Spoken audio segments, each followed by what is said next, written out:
And then Alex, we'll just share the replay after it's uploaded. Julio. Well, guys, welcome. Happy Thursday. We love doing these Thursday lives, and I did not get a hot second to pull up my presentation. You guys always come first before the prep for these. So if we do, it is almost always live. So this is the exception. And Allie's going to share the link. So if we don't go live, we share the link. So you should always be able to find these. Absolutely. We have been, but sometimes there's technical issues, and we typically tell you guys that in the Facebook page if something changed. So if you don't see a post, it is live. Sometimes they're hard to find. I think last week, Allie, we went live, and it was live in the Facebook page, and it was hard to find because we were all trying to comment on it, and it was like, where is this thing? So sometimes that's just a Facebook glitch, but it's typically live. I am here with Kristi, and she is going to be the expert today on health insurance, because as entrepreneurs, once you leave your full-time job, all of these expenses are kind of your responsibility, and you don't have an employer paying for your own health insurance or contributing to your health insurance or 401ks and things like that.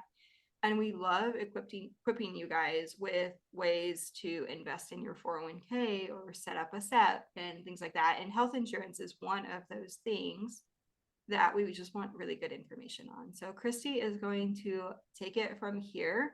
And obviously she is a female entrepreneur herself. And so if you have questions about just, you name it, health insurance, being out on your own, all of those things, today is a good day for it.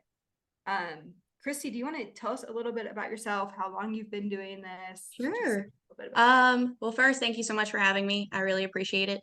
My name is Kristi Duplechain. I am from North Baton Rouge, but I do live out here in Livingston Parish now. I graduated from Walker, and then I graduated from Southeastern. I have a little girl. She is 6. I call her Ducky. She just, the little dinosaur off of what's that movie? You know what I'm talking about? The Ducky, The Land Before Land Time. Before Time, yeah. And that is like literally her personality. She's great. She's amazing. So I have been a single mom for the last 5 years, and I actually started in health insurance, researching it 5 years ago. I worked at Verizon. I was a business account manager there. And when you work for Verizon and in sales, you know that you'll get poached from one Verizon to another Verizon. They'll offer you better benefits, things along those lines. So that's what happened. I ended up getting ripped from one Verizon to another one and signed up for all of my benefits, things like that. Go to file taxes. I owe 10 grand back to the IRS. And I'm like, what? What? Because I don't care. I don't care if I make $400,000 a year. I don't care if I'm a millionaire. I'm not paying Uncle Sam $10,000 for nothing. So started digging into it, went to see a CPA, and they were like, oh, you don't have group insurance. You have marketplace. I'm like, what? So they did not vet the person who was doing our group insurance that year. The agent put us all on individual marketplace plans. I was not the only person that owed over 10K to the IRS. And thankfully, Verizon, they paid it. Thankfully, they paid it. And it was an indirect Verizon, so it's not Verizon directly. But thankfully, they paid it. They took care of it. But I don't like things that I can't understand. And so I started digging into health insurance. It's like, this is a crap show. So I studied it for about a year, went and took all of my exams, and have been actually an advisor for 4 years in health and life insurance. So amazing. That's really cool. And it does feel really confusing. So can you speak to a little bit of that specifically? Like, yeah, what is the difference between marketplace and yeah, let's do that. Let's talk about, and I'm going to keep it minimum. There's other plans and stuff like that that are out there, but we're going to keep it to the 3 that we know that we confuse all of the time.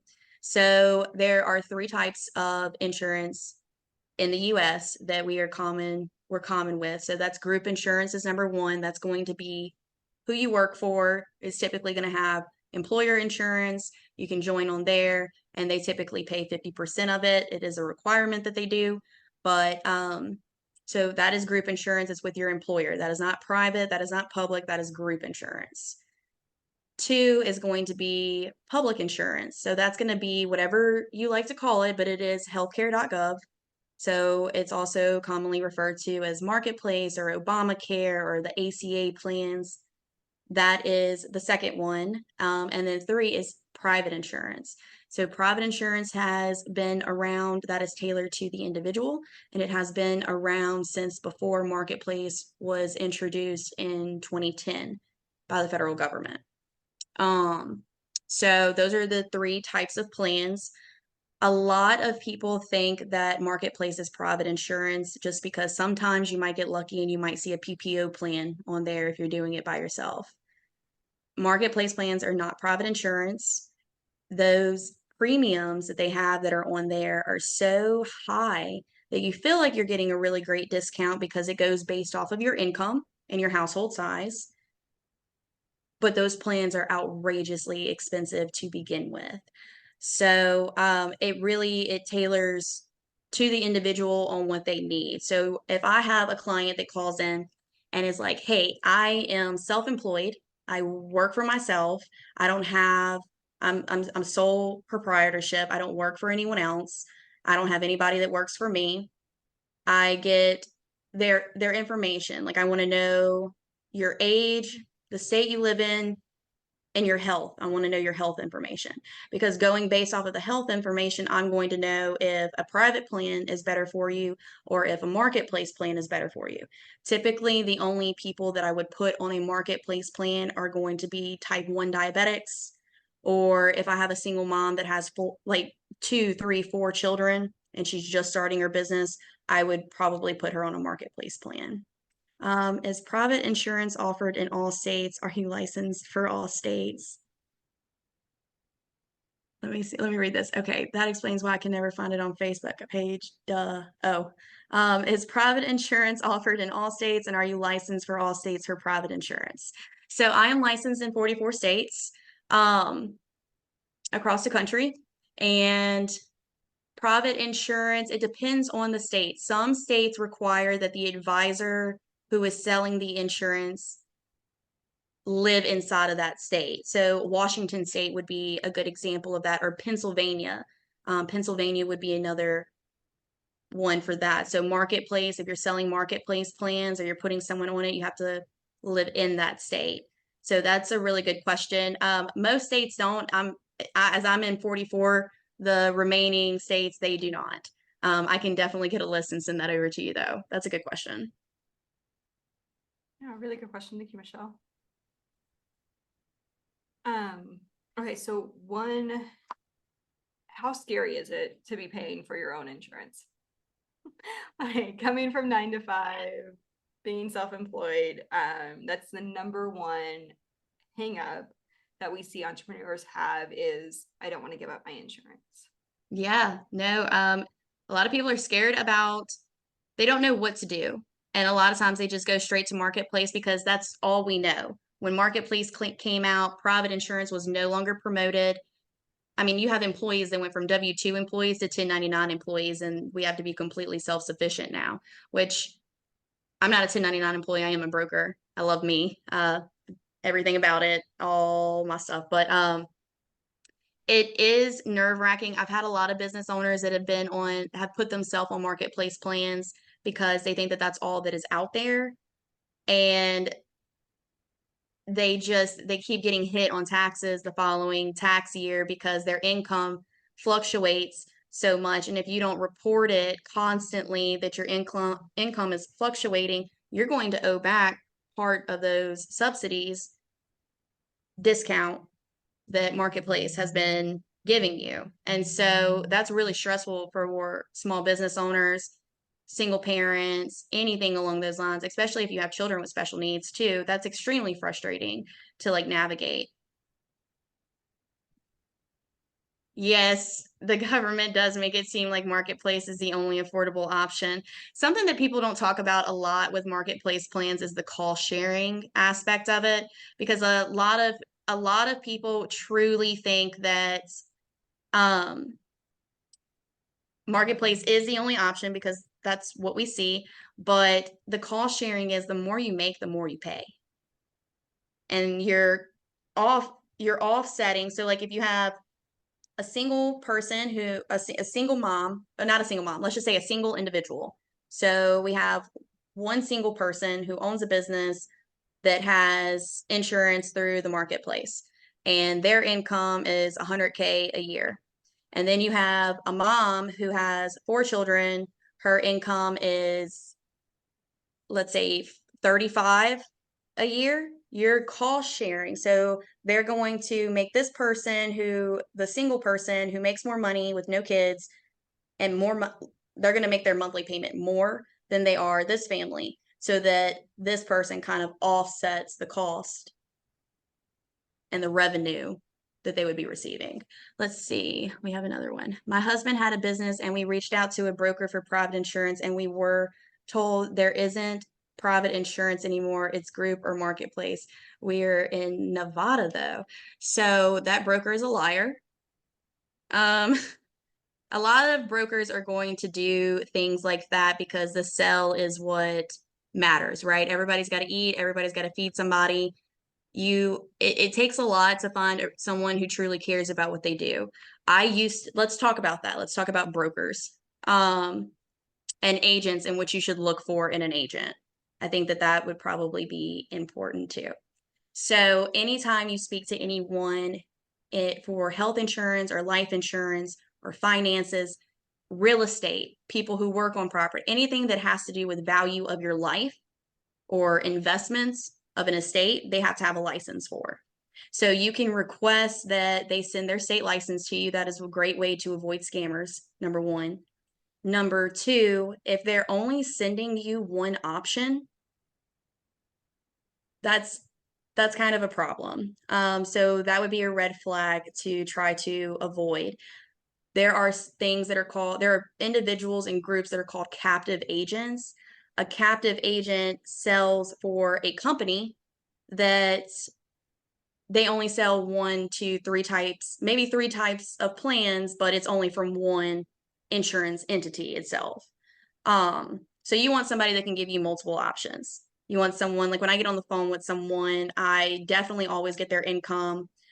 After I get all of their health, I want to know what kind of range that you'd like to stay in, and I want to know all of your doctors because I want to see who's going to be in network with who. I want to know if you're married to your doctors, or I want to know if you're not married to your doctor. I want to know if you don't like your doctor. Like, because if you don't like your doctor, I don't want you to be forced to stay with that doctor too. So I get all of that information, and typically clients are healthy enough to get private insurance. It's very hard not to. You would be looking at someone who's on 6 or 7 different medications like painkillers or nerve medicine, or a lot of bipolar medication that needs checkups with their psychiatrist or psychologist every 3 months. ADHD medicine does not, or ADD medicine does not pertain to that, by the way. ADD and ADHD is very, very common. So that is not something that would apply to the psychiatrist or psychologist along those lines.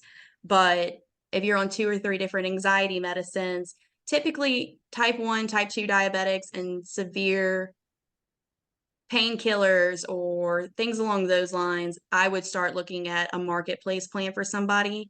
But I do have other options. They're just a little bit more expensive on the private side that I would offer as well if their income could afford it. Give me 1 second.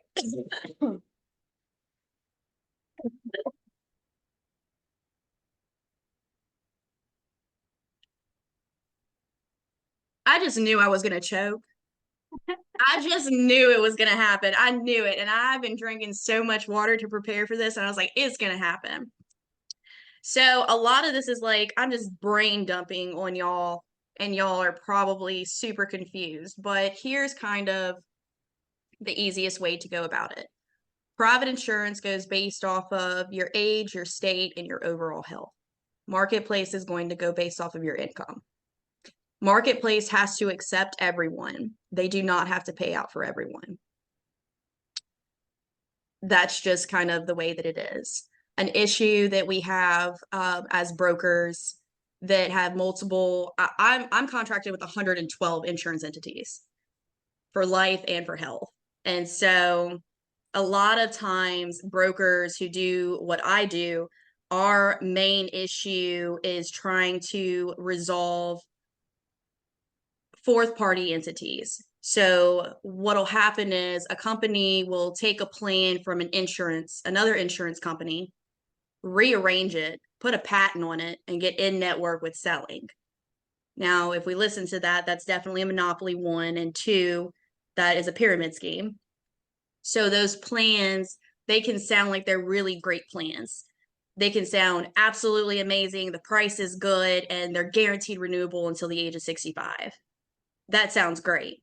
The problem you run into is it is left to the discretion of that insurance company on whether they're going to pay out for a surgery or not. I mean, I started with a completely different company until I broke off on my own. And when I started putting those pieces together, I was like, oh, okay, I gotta go. Like, this is not okay. I can't do this to my clients. I need to fix all of this. And so that's what I did. That's why I became just me by myself and got all these contracts. When the marketplace was new, I looked into it and everything was 600 to 900 per month. Yeah, when it first came out, it had a lot of great benefits. Especially for like type 1 diabetics. That is expensive. They can't help the fact that they were born with diabetes.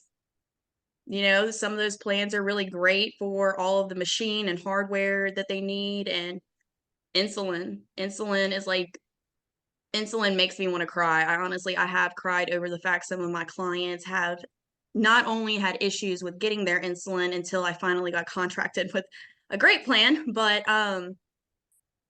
insulin is so outrageously expensive that if you don't make a decent living to afford a plan that's going to guarantee to pay out towards your insulin, it's an issue. It's also an issue on marketplace with insulin that one year they will pay for that brand that you're on. And then the next year they're going to say, oh, well, we're not going to accept that brand anymore. So now your body has to adjust to a new type of insulin. Now, that's kind of a big problem that I have with marketplace. You have to accept everybody, but you don't have to pay out for everything. You're going to accept these medications one year, but not the next year. So I try to keep my clients away from marketplace as much as I can. And I think a difficulty that I run into is with tax write-offs with small business owners. So private insurance is 100% tax write-off. Your monthly premiums, anything that you come out of pocket, keep your receipts. You can write that off on your taxes. It can drop you an income bracket. I mean, I have a roofing company and he's like, oh yeah. He's like, oh yeah, I want this. I want the best plan that's absolutely out there on the market. I was like, if you can qualify for it, I can put you on it.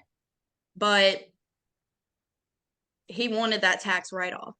A problem I see with small business owners who are on a marketplace plan, if they're using TurboTax and they are not like, no hate to TurboTax because I've used TurboTax before, but if they're using TurboTax and they're trying to write off their marketplace plan, that following year, it's going to produce a problem because now you're going to owe back even more if your income differentiates. So I don't ever recommend to somebody to write off a marketplace plan unless they have a really good CPA or they truly do know what they're doing. And it's okay. We don't always all know what we're doing. We're not always going to have the answer for everything. It's okay to say, I don't know. It's okay to reach out to somebody for help. You know, I do have small business owners at the end, like in January or February when things start to slow down, that'll reach out to me and say, hey, I've been on this marketplace plan. My income stayed the same. What do you think that I should do? My answer is always going to be, you need to go see a CPA and you need to make sure that it's a credible CPA because not everyone who is in every single business is good at what they do. Okay. So that's definitely something to be cautious of. And it's also confusing, but the basics of it is private insurance is going to go based off of age, state, and overall health. And marketplace is going to go based off of your income and your household size. Now, one nice benefit about private insurance is that you do get a locked-in rate. Typically, you have a 24-month locked-in rate, and then the percent on your increase is normally 0.5 to 1% after those 24 months. So most do. Morel Taylor, CPA, inside the group is a great option if you need a recommendation. Well, there you go. Miss Taylor, the CPA, you were quite popular and you were a great recommendation. So I hope anybody watching that needs help with their taxes at the end of the year, especially when it comes to insurance, that they go to you. Yeah, so he's inside of our group. He'll answer questions for the bookkeepers. Oh, and Mr. things Taylor. like that. So if Oh, you guys, perfect. yeah. So if you guys are need to have him look at something, feel free to reach out to him or tag him in the group. I just don't even mess with the numbers anymore. You know what I mean? It's like I do enough with the health numbers. I print out my taxes, and if I can't figure it out, then I just like bring that in my shoebox of receipts because that's my bookkeeping. You know, I know, don't get on to me, y'all. Don't get on to me. But I just like bring that A group to. of bookkeepers. I know. I'm gonna get in trouble. My organization system is ADHD style. There you go, guys. Y'all can stalk her. So I think that it was important to go ahead and mention life insurance too. Wait a second, Miss Becca. What do you suggest for someone who is healthy and doesn't particularly value Western medicine for more than emergency services? Are there economical options for someone like me who hasn't utilized insurance for years but would want something in case of a car accident or another type of situation? Becca, you are freaking amazing. I'm so happy you said that. That is not something I wrote on my notepad. Car accident. If you get into a car accident, you need to make sure that you have accident injury on your car insurance. Car insurance is what pays out for your injury, not your health insurance plan. Medicaid would be something, and Medicare would be something that would do that. If you got into a car wreck, that would be Medicaid and Medicare. But if you do get into a car wreck, your health insurance is not supposed to pay for that. Your car insurance is supposed to pay for that. That's a different type of accident. But I like your question about Western medicine because I do a lot of Western medicine myself, healing myself. Especially when I found out I am a woman, I am allergic to birth control. So I am allergic to additional hormones, and that's kind of when I started looking into Western medicine.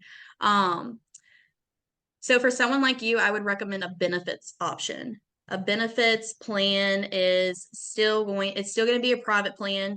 It's not outrageously expensive. A lot of people use them as supplements if they travel an excessive amount. So like my travel nurses, they typically really like those benefits plans. They're always going to be a PPO. They travel a lot, but sometimes they want it in addition to a contract that they might have. Maybe it's really great insurance and they just haven't been to the doctor for a while and they need a lot of tests done.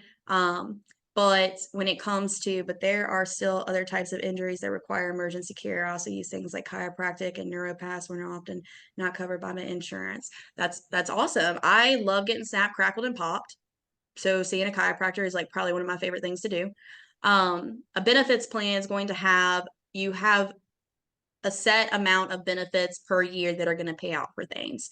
So for example, like a wellness checkup, you can go get a wellness checkup with your OBGYN or something along those lines, whoever you like to use.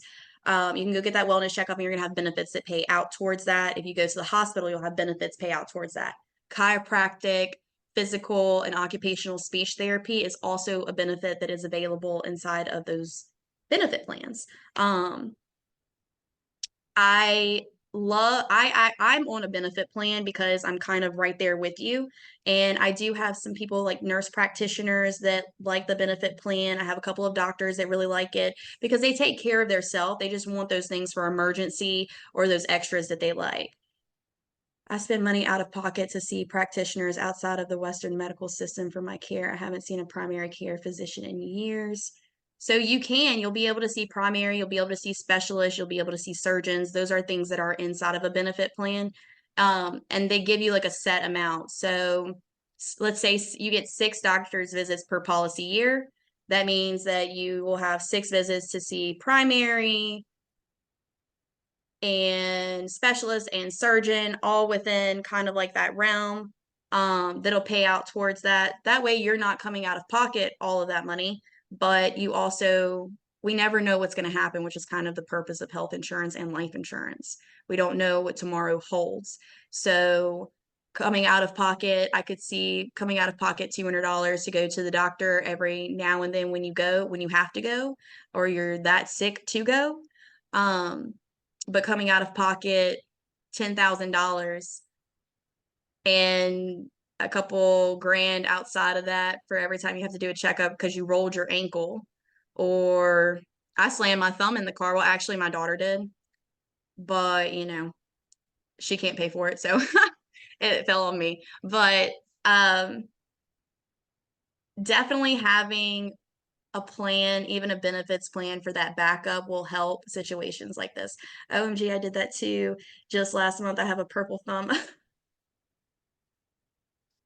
I did it to my pinky toe the same day too. I didn't slam it in the car, but I kicked something and forgot I didn't have shoes on. So I have a purple nail under one of my toes. But yeah, that was definitely some choice of words with me in the wall. Ouch. So a benefits plan, Becca, again, is probably what I would recommend to you, since you like Western medical. There are some Western medicines too that you can actually supplement. You can pay for it, and then you can go to your portal and upload it, and you'll get a check back in the mail for your portion of your benefit too. If you do like an itemized statement. So a lot of doctors that are not in the insurance world, that don't accept insurance anymore. So Excolo Medicine, that's great. That's a concierge service. I love Excolo Medicine. Dr. Willie Talbert is absolutely amazing, and his wife Kay. They're fantastic people. They don't take insurance. They do like a subscription. So that would be an example of, he gives like an itemized statement, and you can send it to your insurance, and it can either go towards the deductible, or if you have a benefits plan, it'll send you a check in the mail for your benefit of seeing a doctor, like going to a doctor's visit or blood work. So for someone hearing this who's like, I'm on Marketplace or whatnot, and they're like, I would like to switch, is there any good time to switch? Is it just open enrollment in like November, or? Oh, that's a good question. That's a good one, because group insurance has been making me mad with that one. So by law, you do not have to be locked into any of those plans, your group insurance, your marketplace plan, or your private plan. Now, if you get something like a 12-month plan, that's a little bit different. Like if you get a 12-month short-term plan, sometimes I have a lot of families actually that really like it. A short-term plan, you can normally choose 1 month, 2 month, 5 month, 10 month. That really became popular when marketplace first came out, because we were forced to have insurance, or you would get penalized, on your taxes for not having insurance. But you can't get penalized for it anymore, which is nice.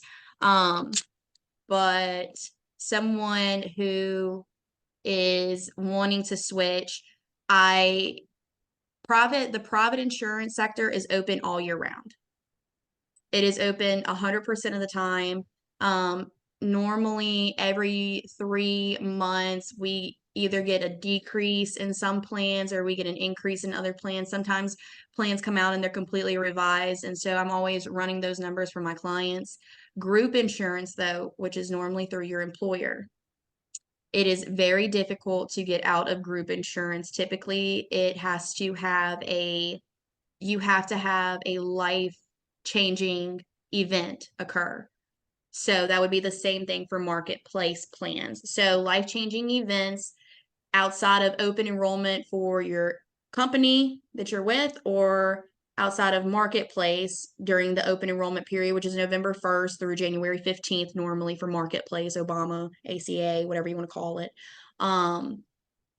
Outside of those periods, you have to have something called that is a life-changing qualifying event. So those are going to be like moving states, not moving cities. You physically have to move a state. a decrease in household size due to either divorce, marriage, decrease or increase in household size for marriage, divorce, or someone passes away in your immediate family. It can't be like just a grandma that lives with you that passes away. They're not going to take that. It has to be a mom, a dad.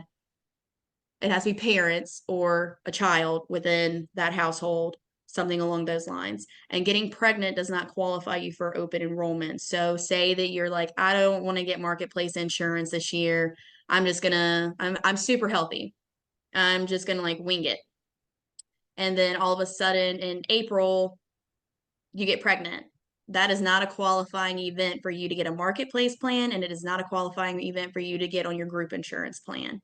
So, that's a really good question. So group insurance typically it depends on who you work for when their enrollment period is.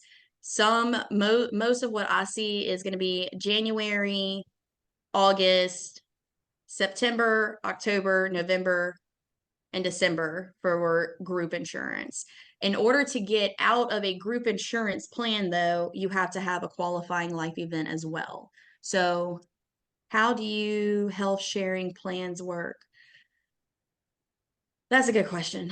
I don't like health sharing plans. How they would work is you have to 100%.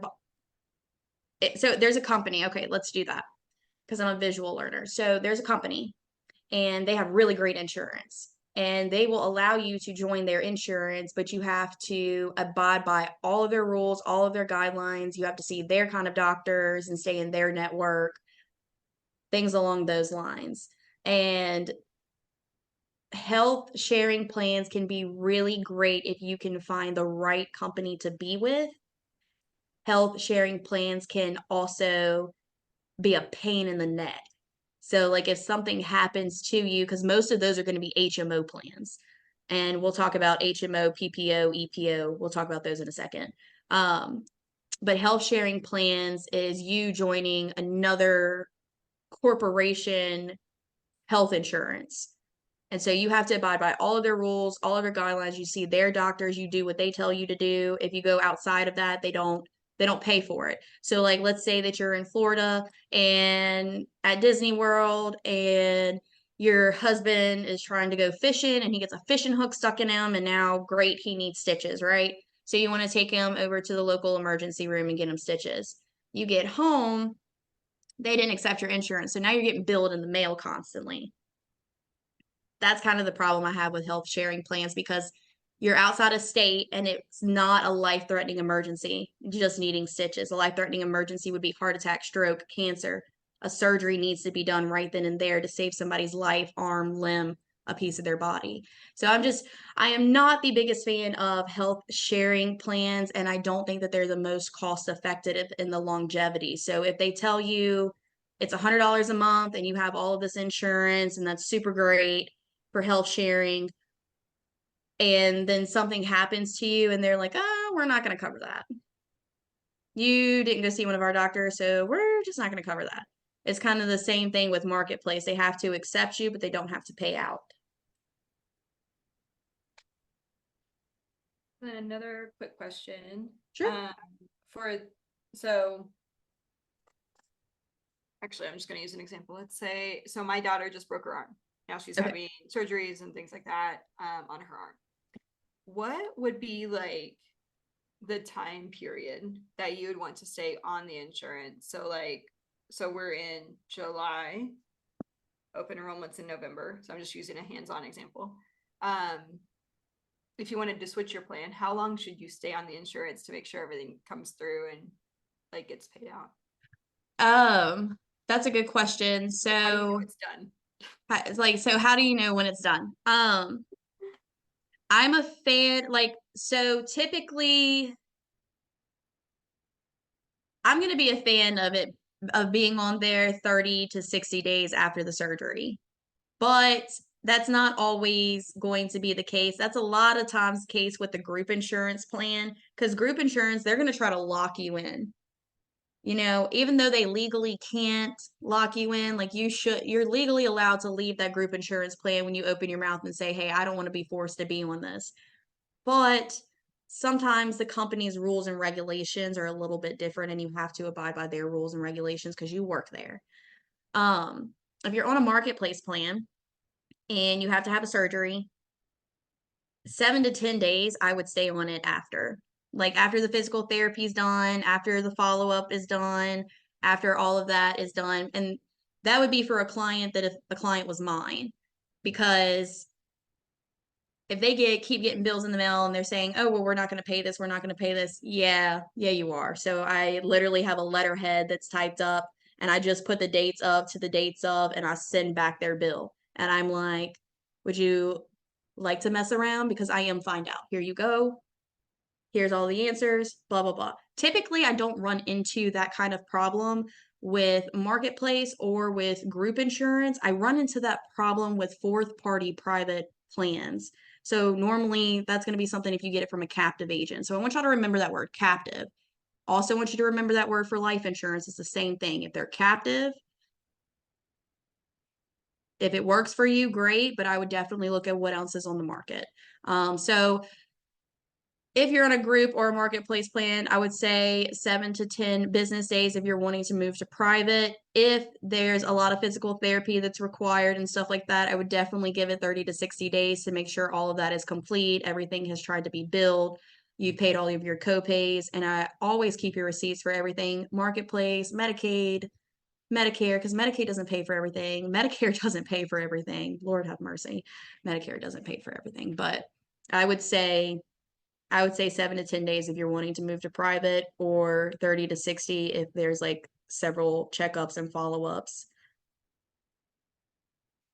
Sure. I'm trying to think of questions that come up and Oh, so I do want to touch on life insurance because life insurance is inside of group insurance. Normally your employer will offer life insurance, or on the private sector, it's also built into health insurance. So life insurance is something that life insurance, sounds so country. Life insurance is something that I've been fixing a lot of lately. And so let's talk about that. If you work for someone and you have life insurance through them, they own your policy. What does that mean? If you are terminated, if you were laid off, if the company is bought out, it's gone. It's not yours. You don't get to take it somewhere with you. There's only one company I know of in the US that allows you to take it with you when you leave, pending that you weren't terminated or laid off and that you put in a 2-week notice and you put your time in with that company and left. They're very particular about it, but that company does allow you to take it with you and into retirement if you retire from it. So, but that is not the case for any other company I've ever run across. So let's talk about that. Let's say you're 21, you get life insurance through your employer that you're with, and you think that everything's great. Fast forward, you're now 30 and you don't work there anymore, but you got diagnosed with cervical cancer, which is rising very high in our females. So you get diagnosed with that. You are now no longer going to be able to qualify for a true life insurance plan privately for you to own. So I always recommend, even with babies, because if a baby's born and they're type 1 diabetic, Gerber, I know, allows type 1 as long as it's within the first 6 months for them to have an IUL or a small children's whole life policy that's guaranteed renewable throughout life. There are certain things that you will not get approved for certain medications. So let's talk about the weight loss injections that have been going on lately. If a doctor prescribes you one of those common drugs that we know, like semaglutide or Mounjaro or Trujero, if they prescribe that to you and you want to use it for weight loss and you're not a type 2 diabetic, you pick it up from the pharmacy, you're giving it to yourself, you are now not going to qualify for life insurance. Most of them are going to deny you. So let's talk about the parts of life insurance that involve health insurance. I personally do not write anybody without having a critical terminal or chronic illness. If they do not have that built into a health insurance policy, which I really don't like putting them inside of health insurance policies, that means that the health insurance company owns it. I like to put them separately. Critical, terminal, and chronic illness is inside of life insurance. You want a living benefit, you want a death benefit. I love IULs because every 12 months that you make your payment on an IUL, which is an index universal life, you're going to get free money. They're going to give you compounding interest. So like the one that I have for me, every 12 months that I make my payment, I'm gaining 7%. But I have a living benefit, I have an accidental death benefit, I have a death benefit, and I have critical, terminal, and chronic illness inside of it. So the critical, terminal, and chronic, the goal of that, and the reason I won't let anyone on my books without having that, is I need to be able to help you afford to save your life. So you get diagnosed with stage 2 breast cancer, you get diagnosed with colon cancer, prostate cancer, stomach, lung cancer. Most of us are not going to be able to afford chemo and radiation out of pocket and multiple surgeries, things along those lines that it costs. So it's kind of like you get into a wreck and then you call around and start asking for car insurance. Well, car insurance isn't going to cover that wreck now because you didn't have it then. So I need you to have critical, terminal, and chronic illness. And I like to put it in a life form because it's cheaper, a lot cheaper, and it's something that you can build against and have as a tax write-off. Your monthly premium is a tax write-off. If you want to put more money into it, let's say that you want to use it as a savings account. You can do that as well for the IUL. So I like to put it there because it's a lot cheaper, one, and two, I can switch your health insurance plans as much as you want me to, but I never have to worry about getting you reapproved for critical, terminal, or chronic illness. Also, let's see, what if you have a previous diagnosis of critical illness? So that's a good question to have. It depends on which critical illness that it was. So that's something that we can talk about. So a lot of companies can be forgiving for certain critical illnesses. I mean, if you had a heart attack and you're looking for a heart attack life insurance, like to be able to have that again, that's not something that I would be within my realm to find because I don't believe that any of the companies would accept that. I do know that they will still always give what type of cancer, if you're comfortable with saying, Miss Cynthia.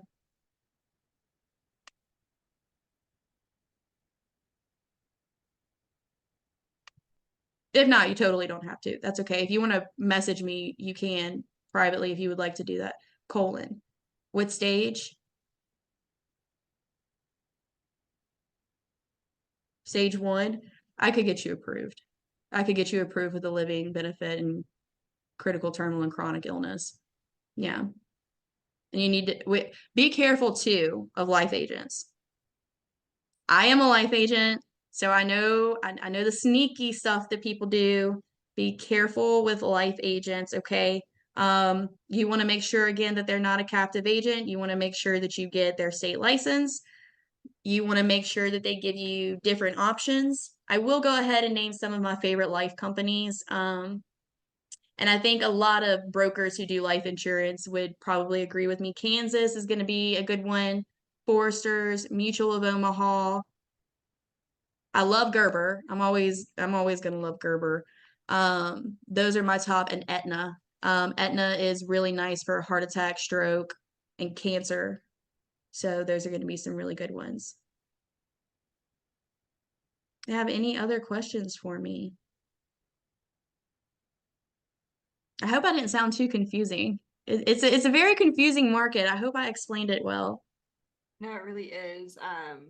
I have gone through my life insurance license and things, and it's just such a confusing situation. One thing I would add, just if you guys are talking to her, if you currently have like a term insurance, there are brokers that you can just convert that over to an IUL. So if you want to, you don't have to reapply.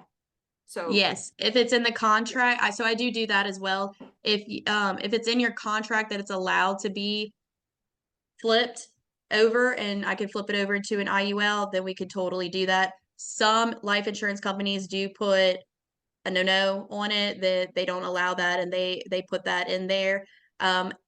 Life agents also don't teach you about riders, and so riders are important too to know. So there's one that I really like. It's called a return of premium rider. So if you do get term insurance is typically going to be the only people who should be on term insurance are those that, what is your contact info to reach out? So I'll put that in the box. Typically people go on term insurance because they're not healthy enough to qualify for an IUL or a whole life policy. So having term insurance would still be something that is good. That way, if a death did happen to you or an accidental death did happen to you, that at least, you could still your family could make all the arrangements and not just be freaking out about how they're going to afford a funeral or all of those costs that come with it, the mortgage, all of the things. So if term is the only thing that you can get, then by all means, definitely get it. But you want the rider that says that a rider placed in there that it's renewable, that you can renew this plan after its end date, which typically they're 10, 20, and 30 years.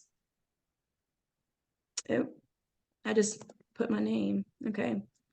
And then you said you were going to explain the difference between HMO, PPO. Oh yeah, thank you for reminding me.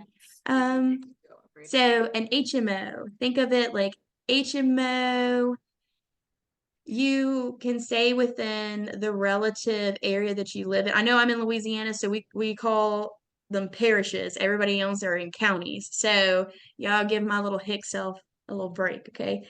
So in parishes, it would reside to either the parish that you reside in or typically the closest one to you. Some HMOs can allow you to go to the whole state. Some HMOs. A PPO allows you to go in network, out of network, so you can see a doctor that you want to see. Even if the insurance doesn't accept them, you can keep that bill and send it into them. PPO will go with you out of state, which is why my travel nurses, my truck drivers, they absolutely love it. I have a couple of small business owners that travel a lot back and forth, and PPO is just going to be really good for those entrepreneurs that travel like that. So PPO. Now, an HMO is common. You're going to find that in marketplace and you're going to find that on group insurance. You're not going to find an HMO with private insurance. That's not going to happen. Excuse me. So an HMO will protect you if, let's say, I actually had a client like this. Him and his family went to Colorado and they went skiing, and one of his sons got severely injured. Like, he needed a medical airlift, he needed to be sent to another state, he needed several emergency surgeries, several days in the hospital. It's going to be a fight, but that HMO still has to cover medically necessary emergency services. It does have to cover it, even if it's outside of state, but it has to be severely life-threatening. Like, your life has to be in danger. You have to be in the hospital. You have to be having surgeries. That's where that's the only thing an HMO will do. If something is severely life-threatening, they will pick it up if it's out of state. I think it's important to also note that most HMOs are more expensive than PPOs, and most marketplace plans are more expensive than private insurance as well.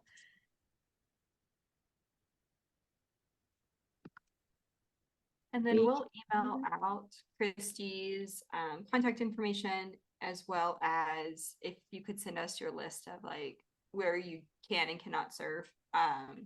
We can. Yeah, I could do that for them. I could do that. We are all over the nation. I am in New Mexico.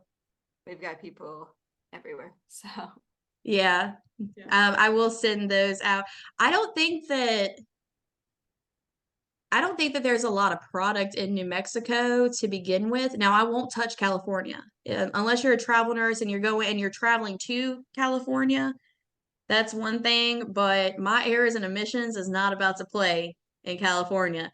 that's a whole nother country with a whole nother law set. A And lot of insurance no. companies have moved out of California, just Yeah, altogether. Marketplace is pretty much the only insurance that's available there, and most group insurance are a reflection of Marketplace. Like I feel I don't have evidence. I don't have evidence, and I went down a rabbit hole one day, I spiraled on it because I'm a nerd. Like, in order to love what you do and to be in health insurance and to care about people, you a nerd. Yeah. Because I promise you, I'm not just reading all of this law every single Friday for 3 hours, updating myself on everything just because I like to. So, I'm definitely a nerd, but I don't have evidence of it, but I am more than sure that there are now group plans that are run by Marketplace. I don't have evidence on that. I don't know if that's 100% true, but that's another reason I cannot touch California. I don't particularly like to touch Oregon, and I don't particularly like to touch Washington. Um, and it's not that those aren't beautiful states. It's just that that legal jargon is just a little too much. That's fair.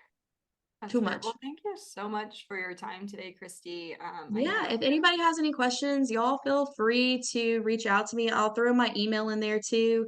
Um, Yeah, just that way it doesn't get lost if someone left yeah. the chat and stuff like that. So We'll email if you guys have questions or you have friends that have questions, y'all are more than welcome to just brain dump in them. I live in Oregon, so I guess I just wasted my time. Technically, no. If you live inside of the state of Oregon, I actually have a friend that is a health advisor that does private insurance in the state of Oregon. So if that is something that you are looking for, Oregon is one of those states that you have to live inside of it in order to sell it. So you didn't waste your time, everything, the rules still apply the same. It's just I wouldn't be able to be the person to sell it to you. Now I would be able to be the person to go over it with you. And I'd be happy to help you find those private plans that are in network just because I don't like that. I don't like the fact that I can't be licensed in one state to specifically help an individual, but I want to make sure that they don't get screwed over. So you're more than welcome to reach out to me. We can narrow down which plans are available in Oregon and which ones would be best for you. And then I can find you an advisor there. I don't mind doing that for you. and so much good information was covered. So thank you so much Yeah. for that. Lots of And I'm free to information. talk to. So Yeah, let me know your questions. Okay. absolutely. Well, I will go ahead and wrap this up, but if you guys do have questions, feel free to reach out to her. We'll make sure you guys get her email and contact information so you can get in touch with her, schedule a meeting, and all of those things. It's really good to have those conversations before you need it, to start collecting that information and knowing what it would look like for you to leave your full-time job or to switch from a spouse's insurance over, and Oh, yeah, when that's a it good would one. look like a good idea. Yeah. So Typically, I like to try to keep the, sorry, I know that you want to get off, but typically I okay. do really like to keep the employee with their employer's plan because they are required to pay at least 50% of it. And so like I mean, I have men that work in the plants all the time, and it's really great when they don't have to pay out for their insurance, but when they add a wife and their children onto it, it just skyrockets. So I like to take the wife and children and just like put them on a private plan that works for their lifestyle because we're all about saving money over here. Look, milk's like $6. I get it, it's expensive. You ain't gotta tell me twice, you know? So I'm all about the saving the money. Absolutely. Well, thank you so much. I really appreciate this. If anybody does have any questions, this is going to be on your page. So I guess I can just go and put like my info in there too, so they can just go direct link it. Yep. So we're going to upload this to podcast and YouTube, and then we'll post it in the page. I think we just did the Zoom link today. So absolutely, you're welcome to introduce yourself and put your contact information in. Okay, awesome. All right. So, okay. Bye, guys. Bye, y'all.